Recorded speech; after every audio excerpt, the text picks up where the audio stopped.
Check, check, 1, 2. Is that all good for you guys? 1, 2, check, check. 1, 2, test, test.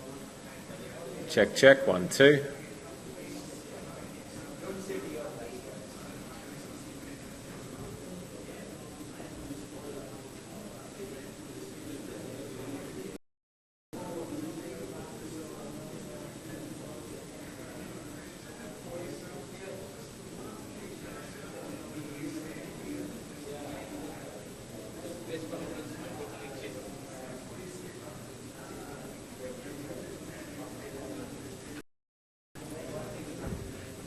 Brother, camera is on here?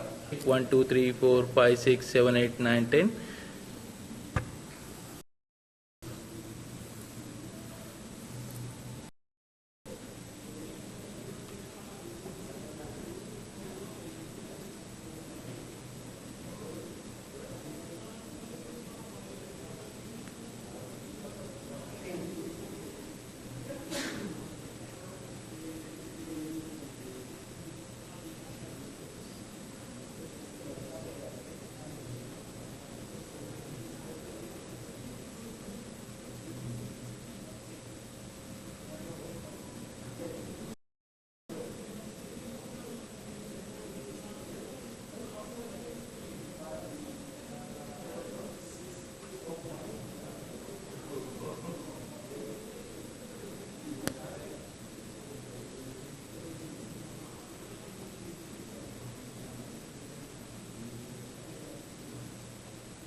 take a seat, please make sure that your cell phone is switched off. And also ask any questions into the microphone that will be provided for you as well. Thank you. Thank you. So we have Amjad Javed from obviously the UAE team, so we'll open the floor to questions. Who would like to ask the first question?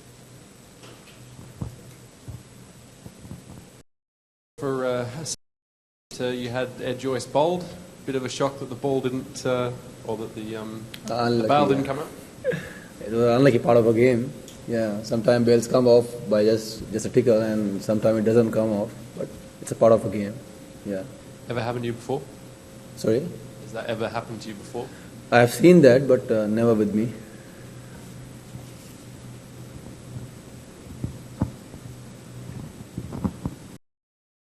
Would you say it was Kevin O'Brien and Wilson's partnership, or would you say that there were so many run-out chances, you guys just couldn't hit the wickets? Was that one of the reasons? I mean, You can't say that. I mean, it was unlucky or whatever you call it. Yeah, you can't say that. Yeah, you can say that it's unlucky that we couldn't hit the wicket, but we drop a catch of Kevin when I think they required. I think the run rate was about 10 runs per over.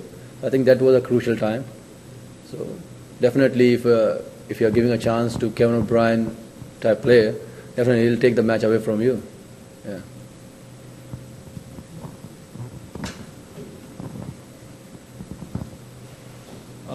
Do you think that it all boiled down to keeping the nerves in the last 10 overs, the way they played and the way you played? Do you think dropped catches, missed runouts? Is it due to the fact that you guys haven't played such close contests? Definitely, if you are getting some good games against test playing exposure, definitely, then the boys will learn from their mistakes. So in a tournament like this, a big tournament, suddenly you're playing in front of a TV and you're dropping, then all the morale is gone down, and we can't do much to the players. But again, we have to boost the players. So inshallah, next game you will see the energy back. Manjula's bowled 7 over and he had that kind of an injury. So how crucial was that he couldn't bowl the his entire quota of 10 overs? Yeah, he's our main bowler. Yeah, he's usually we are using him in the power plays. Yeah, he got a cramp, and definitely the condition out there is a bit humid, so it's a bit we fitness as well. Yeah. That was a, I think, big setback that we couldn't use him for his 3 overs. Yeah, he's very useful in the power plays. Most of the time we are using him in the power play. Yes. And can you just tell us about the partnership, because that was just absolutely stunning, from where you were 130 for 6 to take it to 280, and something about things. You were the closest and you were the one who were on the other side. So how was the innings from your end? Yeah, he is one of the best players we are having in our team. Yeah, he can, on his day, he can really score for us, and we have seen him. Yeah, I just told him that we have to play our natural game. And it doesn't matter we have lost six wickets or 7 wickets. Yeah, we have to play our natural game. And once we got a counter attack on them, and they were licking the runs, so we just kept going. 8 runs per over, 10 runs per over. So we kept going, and it helped us.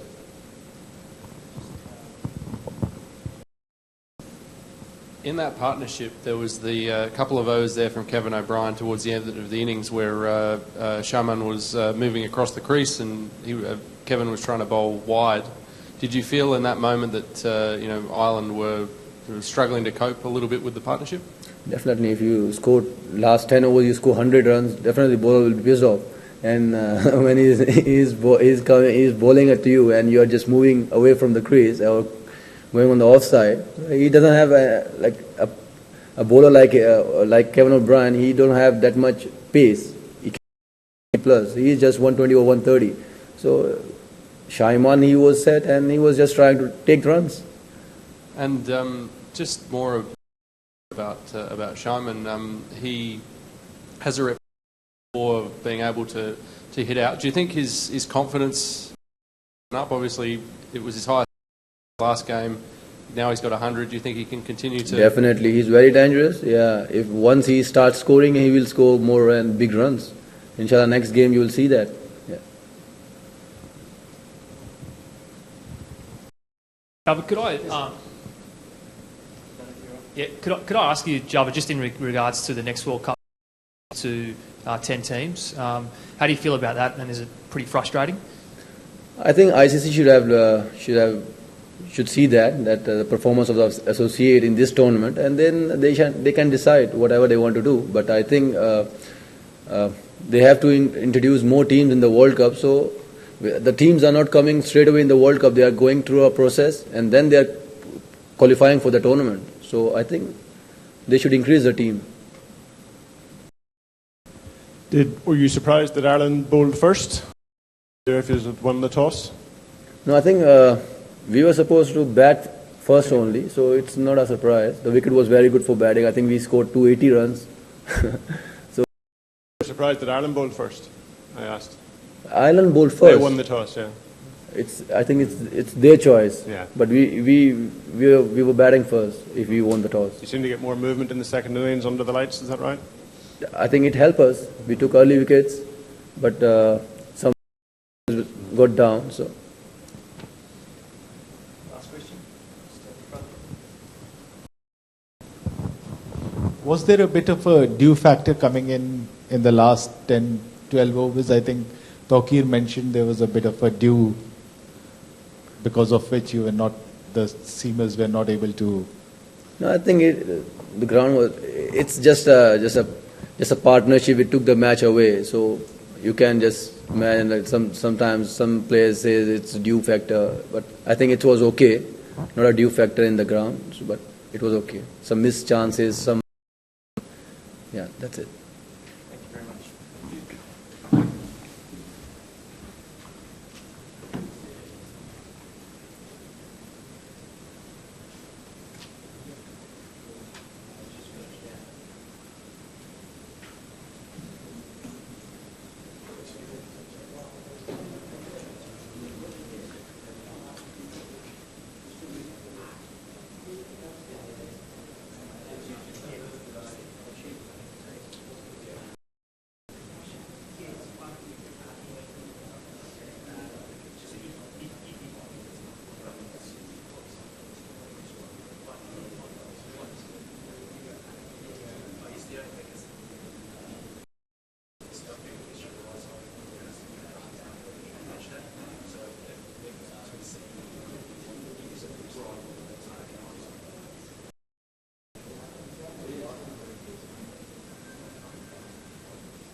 That light bright enough, is it? Can I drink one of these? Nah, as long as it's okay to drink this, can I drink it?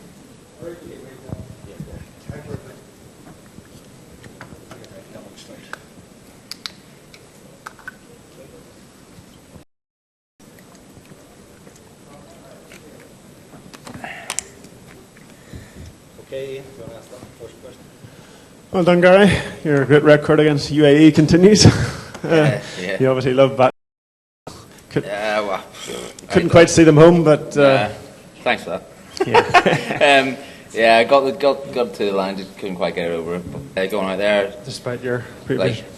obviously searching for a few runs coming into this game, but I genuinely was confident going out there. I thought today was going to be the dead turn. With Andrew Bulburney at the start, along and just moving again after those early wickets. Yeah, it's difficult. Rebuilding period. Obviously, we knew with the hitters we had coming in, John and Kevy, we had time to rebuild, and then we were talking the whole way throughout. I think we had me and Andrew who had it under control to an extent. And then watching Kevin in full flow. Yeah, a few people have mentioned that to me now. Obviously, I've batted a lot with Kev over the last 10 years, maybe even longer, probably last 15. Obviously last year at Surrey and then with Ireland. I think we dovetail really nicely. Obviously, I just poke it for one and he hits it out of the ground, so it's great. Probably no regrets about your final shot, like it was. Yeah, I just didn't unlucky. obviously quite get it fine enough, but I was gutted obviously to get out. It would have been great there to be there and see the boys home. It's always easier when you're out there. I did some serious pacing whenever I got out. And what do you think of that 4 by George come from? Well, he's good inside out over offside. Yeah. It's his onion. Not surprised. No, I wanted Dockers on strike. I thought Dockers he's going to hit for 4 here. So Yeah. When he was on strike, I was happy. Okay. Daniel? Gary, one thing about this game was obviously, there was a fair bit of expectation that you were going to win and win it well. Then they get some runs, you lose some early wickets in the chase. Does it become a confidence builder that you can win despite having a bit of a struggle through the game? Look, it was obviously closer than we wanted it to be, definitely. But I said earlier that we've been in this position before at a World Cup, big tournament, big stage, and chased down totals before. And I think that really stood us in good stead. We knew that if a couple of us were there till close to the end, that we would have had a pretty good shot at winning. And What about I suppose the closest of the contest is I think it's the first game of the World Cup so far to actually get to the final over. Just remind me, was it 2 teams outside the top 8 that played this game that made it a good game, was it? That's correct. Okay. It was obviously UAE have come on pretty strong in the last couple of years, and they've obviously got great facilities over there, and I think they moved as quick as anyone outside the top 10 teams in the world. And just one about Shaiman Anwar. He's obviously, clearly his confidence is on the up and up. What was it like dealing with him out there? Obviously not great because he got 100. Yeah, he played really well. We've played against him a lot in the past as well. And he's a good player, obviously, and today he obviously played pretty well. There was just one incident towards the end of the innings with Kevin and the wides and outside off stump. Sort of, how did you see it from your angle? I don't know. I think my understanding of the rule is the bowler is entitled to pull out if the batsman moves. I think it's the batter is deemed to be wasted. I don't know whether the batter knew that or not, but Kevin certainly wasn't backing down anyway. Gary, that's campaign now. How high is the confidence, and how high is the confidence you guys can push South Africa all the way in your next game, and possibly after that go on to the next round? Yeah, we're 2 from 2, so that's all we could ask at this stage of the competition. Obviously today was a little bit closer than we would have liked, but like I said, we've got 4 points, and that's all we can ask for right now.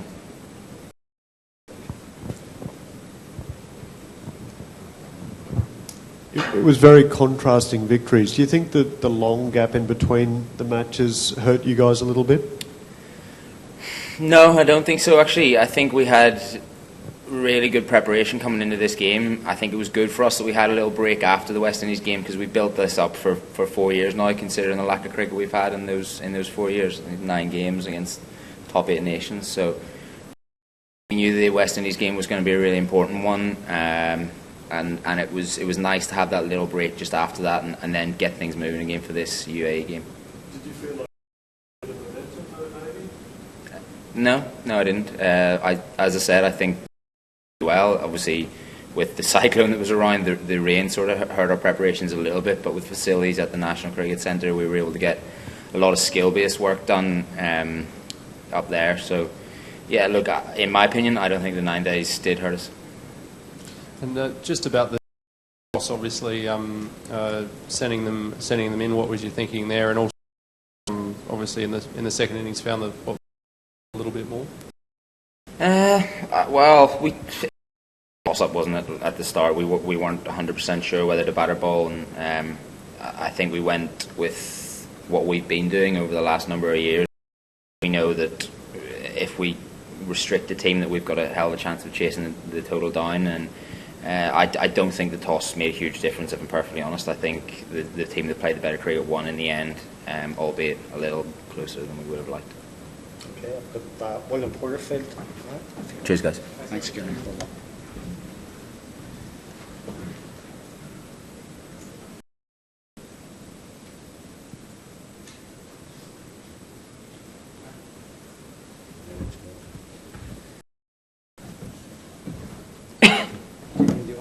Us off again.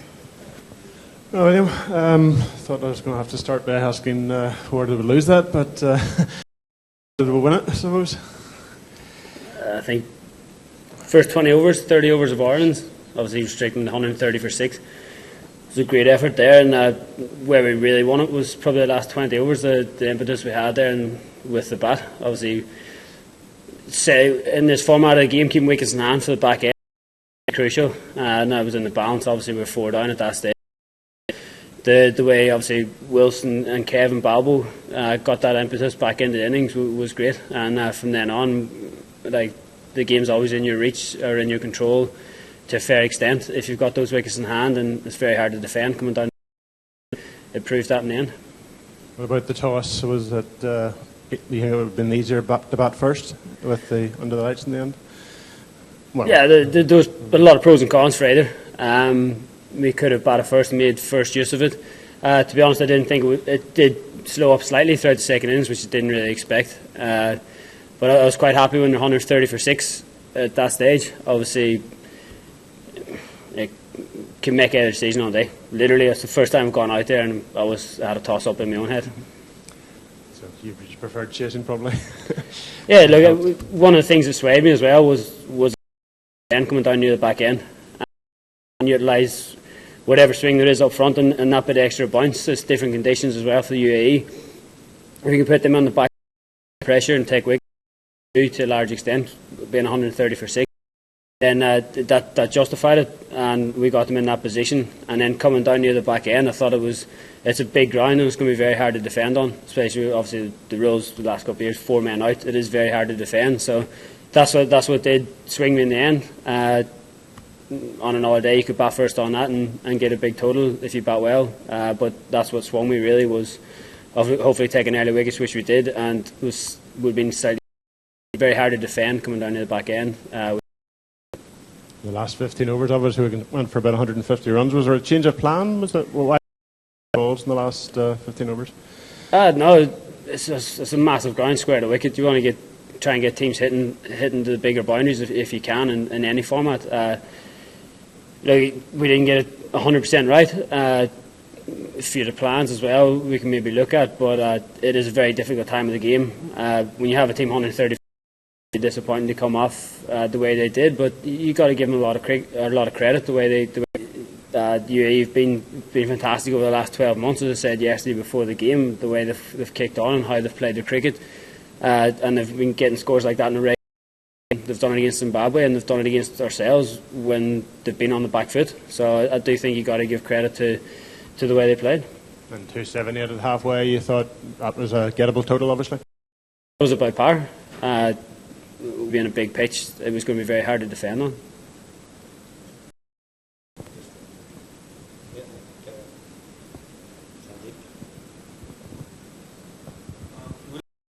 Kevin O'Brien and World Cups, like we virtually see at every World Cup he coming up with this stunning knocks, and what happens to him? What change? You'd see him a bit more often if we had more games. It's the way it is. Like, we play every 4 years on the big games as such, and if we played a few more in between, you'd see it a bit more often. We see it every day in training. William, the last 15 overs or the death bowling, I mean, is it a bit of worry still for you, or are you resigned to the fact that the playing conditions are such that... Resigned to it. If you look at the game the other day, Scotland for none after third, into 300 with 10 wickets in hand with 20 overs to go. Now, it's doable, but it is very difficult. It's a stage of the game where you got to be taking wickets throughout the first period, building up to that, and I think taking wickets is obviously... This sounds pretty simple, but the best way of restricting teams to lower totals. So you got to be looking to do that, or thinking of how you can take wickets throughout the innings. And it's difficult coming down near the back end, but I think you can obviously be smart about how you go about it. William, Gary alluded to it before, but point of pride that it's two associate nations that have put on the closest match and the best finish of the tournament so far. Yeah, as he said as well, it was closer than what we'd have wanted, but if you give me 2 points any day of the week, you're taking them. And as I said, a lot of people said building up to this game how comfortably we should win it, or how comfortably things should happen, and we never thought that for 1 minute, how they've been going, and that's great to see. And yeah, and I hate the term associate nations going head to head. It's great, and we put on a good show, and obviously thank the a lot of people arrived from Ireland over the last couple of days in the build up to this game and throughout the rest of the group stages, but there's 5,000-6,000 in there tonight, and they made their voices heard. And just on the Gabba, how did you find it as a venue to play on a day-night match? Yeah, I've arrived a couple of days ago. We could play more games there. It was a fantastic stadium and great facilities, and yeah, I've loved it since I've been here. Just finally on selection, William, obviously another big call, leaving Andy out after his great performance in the first match. Was that any regrets about could have done with a few more overs of spin? No, it's difficult. Generally, games we've played against UAE, we haven't bowled as many overs of spin as we have necessarily in other games. We've gone where we've been here in the Gabba, and generally there's a bit more bounce and stuff, so we just wanted that extra seam option going in with 4 and 2, so obviously stood up and bowled really well today, and Dockers didn't really get a chance as early as he potentially could have on another day, but it's just the way things panned out, and I was quite happy having the extra. There was a lot of euphoria after the Windies, and quite a few nerves, I imagine, today getting towards the end. Which of those games do you think sort of sets you up better for the rest of the tournament? Either or. Win, I said a lot of euphoria of the West Indies. That was great, but with this one the best feelings I've had in terms of his cool, calm, collective feeling and right throughout the chase, and that's what we're after. And it was still that in the last 20 overs today, even though the rate was getting up over. That's a great feeling to have within the change rooms, that you've got 100% backing from in there, and so I'm happy with both wins and how. Thank you very much.